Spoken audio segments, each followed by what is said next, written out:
I am Gin, and this is my Guardian Legendary Items Guide. First off, I'll take a look at my legacies on my sword. The DPS, of course. The more DPS you have, the easier it is to build aggro. Your damaging skills will be maxed out. I have Might for some block and parry. Turn the tables cooldown.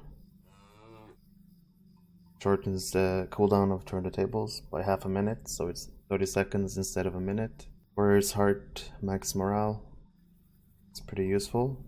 When I pop Warrior's Heart, my morale goes up to 403k. If I don't have this legacy, the morale is gonna be like 320 something. You want stamp cooldown, 10 seconds. Your stamp is 10-second cooldown instead of 20. You can get those clutch interrupts. AoE skill damage. I have just for that extra damage on my AoE skills. Guardian's Pledge cooldown 60 seconds is a must-have. Makes Pledge 2 minutes cooldown instead of 3 minutes. And I have some extra vitality in my final slot. This is probably the best setup for your sword. There's not really anything else worthwhile picking for a blue Guardian. Moving on to my tanking belt. I've maxed out my shield use rank. You use your shield skills a lot to build aggro, so that's something you want to max out. Warrior's Heart heal. It's pretty good. Makes your Warrior's Heart pretty much a full heal. Restores 93% of my morale, so if I get low, I just pop Warrior's Heart. I go straight up and even get up to 400k because of my sword legacy. Catch a Breath cooldown and Catch a Breath morale heal didn't used to be good, but now it's super good. Something you should have. Reduces the cooldown of Catch a Breath and you restore almost 35% morale. Plus 5 second force taunt duration. It's a no-brainer. Your force taunts last longer. Instead of a 5-second duration, they're all 10 seconds. I also have Guardian's Ward parry and block. 8.3k parry and block as long as I keep my Guardian's Ward up. And the total is going to be 18k on both of them. Pretty good parry and block buff. Once again, we have a Guardian's Pledge buff. The magnitude of the BPE takes it up to 53%. Instead of being like 20, pretty much a must-have. And for my final one, I put Shield Smash damage, plus 83%. I personally think this is the best setup for a guard tank, but there are some notable legacies that could be good, I guess. Adaptability, block, and parry. The uptime is not long enough for these to be worth, I think. Shield damage is one that could be considered to replace Shield Smash damage. The fact that this is 83, the shield damage maxed out is only 50%. Shield damage would boost all of these shield skills instead of just this one. It's something you could consider. Also, the Stoic bubble strength makes the Warrior's Heart bubble, which is already 54k. 66% stronger if you max it out. That's something you could trade. It's not bad. But I don't have Stoic traded maximum, so I don't always get the bubble. And I don't feel that I need it when I'm tanking.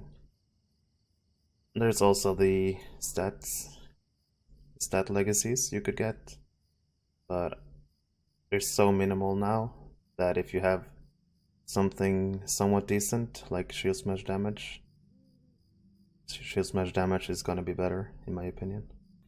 Quick look at my relics. For the modifier scrolls, I picked Vitality for my sword, and I picked Tact Mitt and Vitality for my belt. To get the modifier Vitality, simply go to Minas Tirith. Main gate, you go to the right to the throne barter people. Dark skies, talk to the Master of Battle Lore.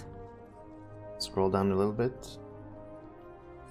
Pick this one, box of legendary weapon titles for your sword. It's only 15 Ital coins, so just do some throne runs, earn some Rocos.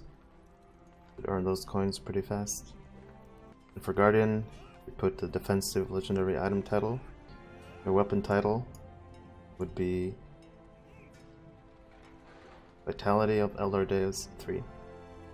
It's the one you want to pick for your sword. For your belt, scroll down, you go Enduring Vitality. Gives you Tact Mid and Vitality. My relics are the same for both items.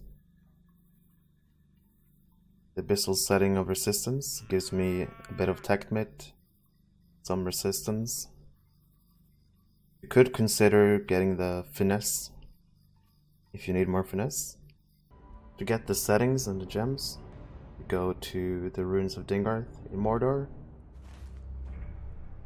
You run to this little side camp over here. Talk to this guy, Master of Mordor lore. Now then. Sort for the rare relics. See the settings here. I'm using this one, resistance one. These can be bartered forward by motes, by the way. I'm using this one. Actimate, but there's also this one. I used the Abyssal Gem of Vitality. Probably the best one out there. Gem, I pick Vitality. And for my rune, I've been using this one for a long time. Partial evade and parry mitigation.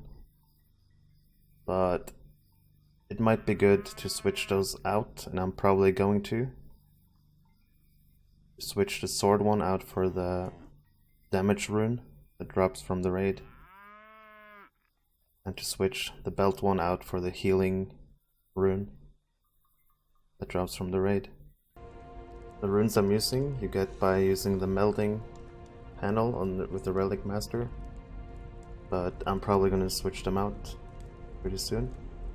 So you would go to Scarhold, barter with the Quartermaster here. Can come later.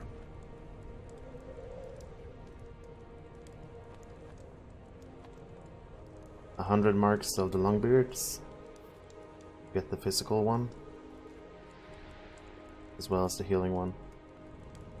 If you want an even better one, you do the Anvil raid of Winterstith, Tier 2 or Tier 1. Drops a better version than this one. The Tier 3 is even better, the runes that drop from there. They drop from boss 4. And for the crafted relic, I myself have the mitigation Tact Mid one. If you want the mitigation one, it would have to be a West Amnat crafter, gilded as well. You can make these crafted relics. This one you can turn in for the one I'm using, mitigation one. If you don't have a gilded crafter, I would go for the crafted vitality one. You just need a weaponsmith to make it to you, and they can give it to you. Or you can look at the auction hall if someone's selling it. That's the end of the video. Hopefully it helped. Leave a like if you enjoyed. Comment if you disagree with me on something. And subscribe for more videos. And I will see you in the next one.